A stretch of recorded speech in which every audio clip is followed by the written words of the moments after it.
Hello friends, welcome to my channel. இன்றைக்கி நம்ம இந்த வீடியோவில் தெலுங்கில் ரிலீஸ் ஆன தெலுசு காதடு இந்த படத்தோட ரிவ்யூ தான் பார்க்க போகிறோம்.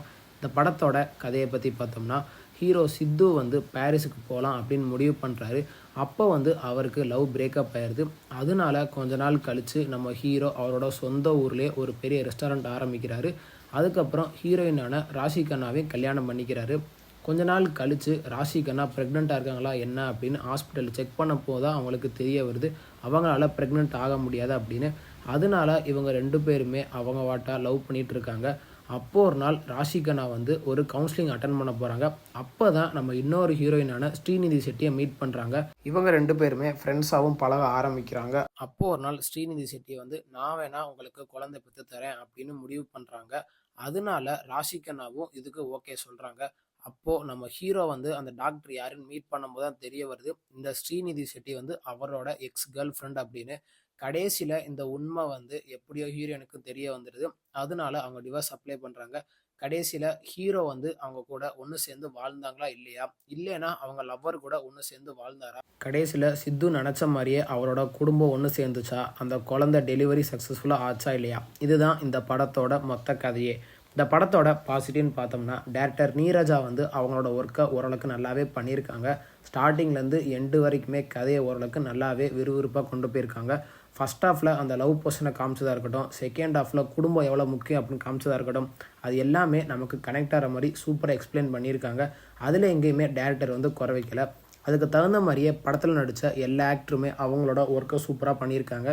ஹீரோ சித்துவை பற்றி நம்ம சொல்லவே தேவையில்லை. எதுக்குன்னா அவர் ரொமான்ஸ்னாலே வேறு லெவலில் பண்ணுவார். இந்த படத்தில் டபுள் ஹீரோயினால் அவரோட ரொமான்ஸை பற்றி நம்ம சொல்லவே தேவையில்லை. அவரும் அவரோட ஒர்க்கை சூப்பராக பண்ணி கொடுத்துருக்காரு. அதே மாதிரி இந்த படத்தில் ஹீரோயினாக நடித்த ரெண்டு பேருமே அவங்களோட ஒர்க்கை சூப்பராக பண்ணியிருக்காங்க. ஃபர்ஸ்ட் ஹாஃபில் ராஷிகனா வந்து அவங்களோட ஒர்க்கை தரமாக பண்ணி கொடுத்துருக்காங்க. செகண்ட் ஹாஃபில் ஸ்ரீநிதி செட்டியும் ராஷிகனாவும் சேர்ந்து சித்துவை போட்டு பாடுபடுத்துகிற அந்த காட்சி எல்லாத்தையுமே டேரக்டர் சூப்பராக வச்சுருக்காங்க. படத்தில் ஒர்க் பண்ண எல்லா டெக்னீஷியனுமே அவங்களோட ஒர்க்கை சூப்பராக பண்ணியிருக்காங்க. சினிமாட்டோகிராஃபர் வந்து அவரோட ஒர்க்கை நல்லா பண்ணியிருக்காரு. எதுக்குன்னா, ரொமான்ஸ் படம்னாலே அந்த ஃபேஸ் ரியாக்ஷனை சூப்பராக நமக்கு கேப்சர் பண்ணி காட்டணும். அந்த விதத்தில் சினிமாட்டோகிராஃபர் அவரோட ஒர்க்கை வேறு லெவலில் பண்ணியிருக்காரு. படத்தோட மியூசிக்குன்னு பார்த்தோம்னா, பாட்டெலாம் ஓரளவுக்கு நல்லாவே போட்டிருக்காரு மியூசிக் டைரக்டர். ஆனால் சித்துக்கு ஒரு என்ட்ரன்ஸ் இருக்கும். அந்த என்ட்ரனுக்கு போட்ட பிஜிஎம் வந்து உண்மையிலேயே கேட்குறதுக்கு நல்லா இருந்துச்சு. டேரக்டர் நீரஜா வந்து படத்தில் எமோஷன் காட்சி, ரொமான்ஸு, காமெடி, ஃபைட்டு அது எல்லாத்தையுமே ஓரளவுக்கு நல்லாவே பண்ணியிருக்காங்க. டேரக்டர் வந்து சொசைட்டிக்கு ஏற்ற மாதிரி சில மெசேஜும் சொல்லியிருக்காங்க. அனாதையாக இருந்து ஒரு குடும்பத்தை பில்டு பண்ணி கொண்டு போகிறதுல எவ்வளோ சிரமம் இருக்குது, அனாதையாக இருக்கிறவங்களுக்கு பொண்ணு தரது, இந்த சொசைட்டியில் இருக்கிறவங்க பார்க்குற விதம், அது எல்லாத்தையுமே டேரக்டர் நீரஜா வந்து சூப்பராக எக்ஸ்பிளைன் பண்ணியிருக்காங்க. படத்தோட நெகட்டிவ்னு பார்த்தோம்னா, டேரக்டர் நீரஜா வந்து கதையை ஓரளவுக்கு நல்லா தான் கொண்டு போயிருக்காங்க. ஆனால் சில இடத்துலலாம் நம்ம லேக் ஃபீல் பண்ண முடியும். முக்கியமாக காமெடி காட்சியெல்லாம் ஓரளவுக்கு பார்க்குறதுக்கு கொஞ்சம் அவுடேட்டடாக இருந்துச்சு. அதெல்லாம் ஓரளவுக்கு நல்லாவே பண்ணியிருக்கலாம். எதுக்குன்னா, ஹீரோவுக்கு இதுக்கு முன்னாடி ரிலீஸ் ஆன டில்லு ஸ்கொயராக இருக்கட்டும், டில்லுவாக இருக்கட்டும், அது எல்லாத்துலேயுமே காமெடியாக இருக்கட்டும், பாட்டாக இருக்கட்டும், அது எல்லாமே நல்லா பண்ணியிருப்பாங்க. ஆனால் இந்த படத்தில் அவரோட ஆக்டிங் வந்து ஓரளவுக்கு கொஞ்சம் அவுடேட்டடாக இருந்துச்சு. அதே மாதிரி கொஞ்சம் கிரிஞ்சான காட்சியில் கொஞ்சம் ஓவராக இருக்கும். அது எல்லாத்தையுமே டேரக்டர் இன்னும் கொஞ்சம் அவாய்ட் பண்ணியிருக்கலாம்.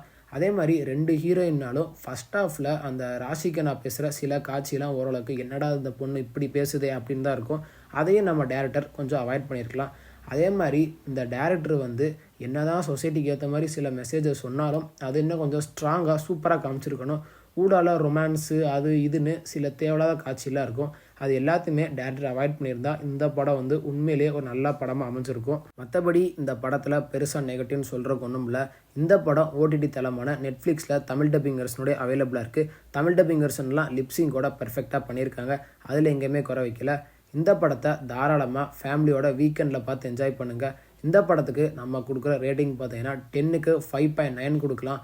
இந்த வீடியோ உங்களுக்கு பிடிச்சிருந்தா மறக்காமல் நம்ம சேனலை லைக் பண்ணி, கமெண்ட் பண்ணி, ஷேர் பண்ணுங்கள். மறக்காமல் நம்ம சேனலை சப்ஸ்கிரைப் பண்ணி பக்கத்தில் இருக்க பெல் பட்டனை கிளிக் பண்ணி விட்ருங்க. தேங்க்யூ ஃபார் வாட்சிங் திஸ் வீடியோ.